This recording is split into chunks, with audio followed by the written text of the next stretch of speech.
Hey everybody, just wanted to walk you through some new updates for the CPUC requirements on those documents that we are going to be including in the HIA starting November 1st. This will be for cash and loan purchases. You will also see this on PPAs and leases, third-party ownership, but this is how to find the information that you will need to fill in.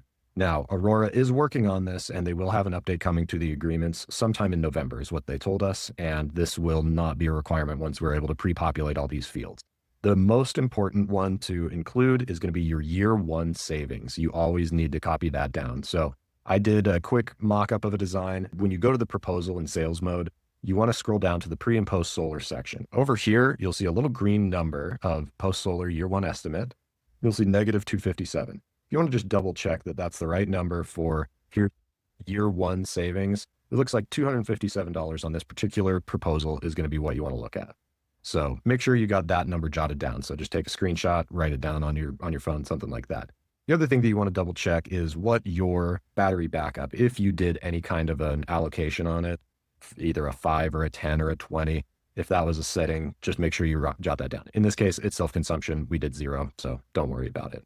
The last thing that you're going to want to make sure you understand is what the new rate schedule is going to be for the utility. So just know your utility. It'll be whatever SoCal Edison NEM3. You can write that down. Now, here's where you're going to see this come into play. As you can see, I'm scrolling through. There will be some of these that are pre-filled out, and you'll just want to go down to the areas where it actually starts asking you for the questions. You may not have seen this on some of your other proposals, but basically this lets you fill something in. So you can just put 0 here. You can even drag it over so it's a little bit easier to read if you want. Let's put this one in as SCE NEM 3.0 just for the placeholder. We'll get the correct name in there.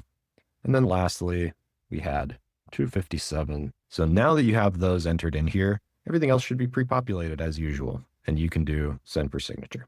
Once you send it for signature, everything proceeds as usual. You'll be able to sign off on all the agreements first, then your customer will get it. And once they signed it, you're good to go.